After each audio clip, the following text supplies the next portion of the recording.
Okay, the next chapter is 14. We're going to talk about the brain and the cranial nerves. We have in there the overview of the brain. So let's take a look at the brain. And we see that the brain is not flat like a table, right?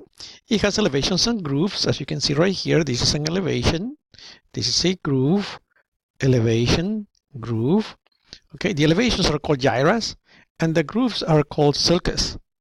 Okay, so your brain is filled with grooves and elevations, and they are going to be called, the grooves are sulcus, and the elevations are called gyras. One sulcus to keep in mind is this one. This one is very long, and this one is called the central sulcus. It's a very important sulcus, and we're going to see that later on. Okay, so, but there is a very long groove, which is this one.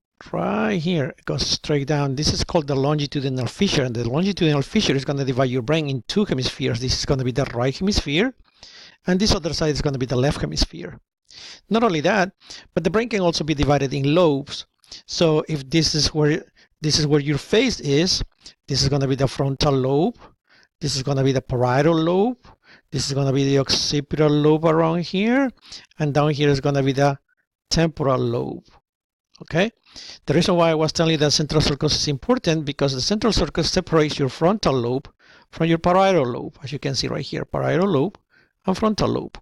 Okay, in addition to that, this figure is showing us other structures that you have, which are going to be your cerebellum, which is this one right here, and your brain stem down here. Okay, so we're gonna scroll down, and we're going to see the same structures, but in a real, in a picture of a real brain. So you see here, this is a gyra, and the grooves are going to be sulcus. This is the central sulcus. As I was telling you, this is the brain, and you have in here again the cerebellum, and this part right here is going to be the brain stem. So let's keep going down, and we're going to find this figure where we're cutting the brain in the middle through the longitudinal fissure, and we separate the right lobe from the left lobe, and we can see the inside part of the brain. In this case, again, we said this is cerebral cortex. This is the cerebellum.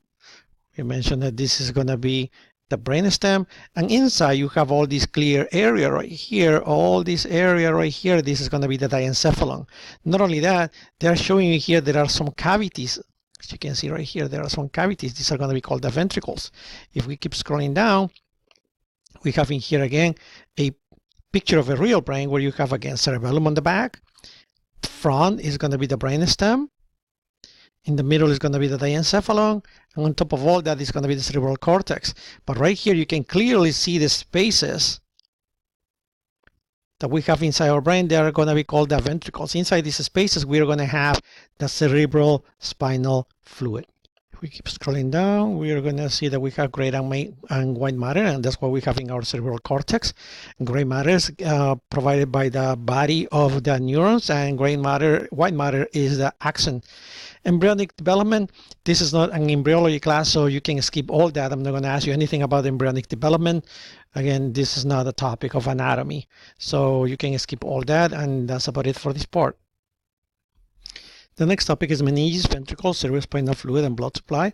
All of them, one way or another, they are going to provide protection to your brain, the same way as they do it with the spinal cord. We already mentioned the meninges before in the previous chapter, and we said the meninges, we have three. They're going to be the dura mater, arachnoid mater, and pia mater. As you can see here, dura mater, arachnoid mater, and pia mater.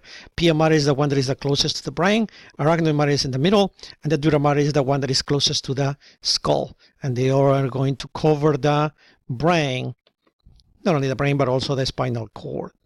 Okay, so we keep scrolling down, and we have the ventricles and the cerebrospinal fluid. I already mentioned in the previous topic where these cavities are located in our brain. We have cavities, and these cavities, we said that they are going to be called ventricles.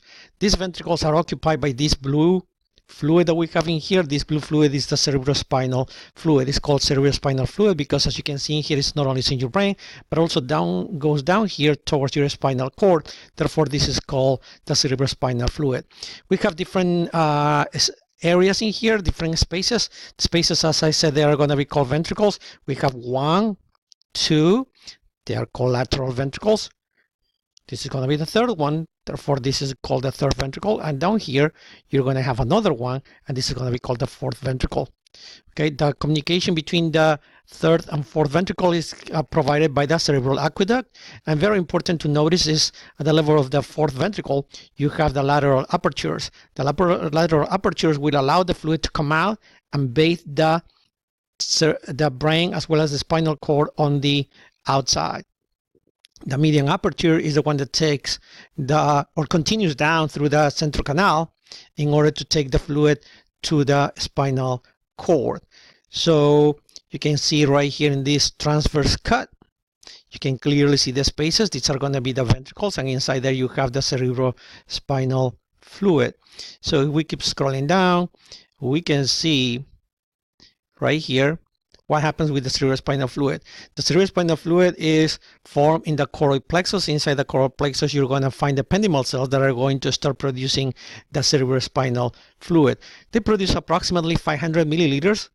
And if you produce this amount throughout your whole entire life, there would be a lot of fluid in your brain. That means that obviously this fluid must be reabsorbed, and 350 milliliters more or less of that fluid is reabsorbed, and only we have 150 milliliters most of the time inside our brain and our spinal cord. So this fluid comes down right here, and as I said, through the lateral apertures, they will come out and bathe the brain as well as the spinal cord. How it gets reabsorbed? Because it goes out and through the arachnoid villus right here, the fluid gets reabsorbed right here into the superior sagittal sinus that eventually is going to dump all that fluid into the systemic circulation. Okay, so then we produce the fluid right here in the ependymal cells.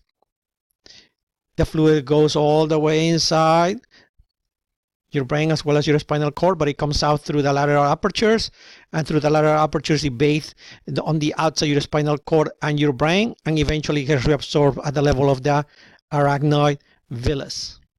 After the production and the reabsorption, we always have a constant approximately 150 milliliters of cerebrospinal fluid in our brain.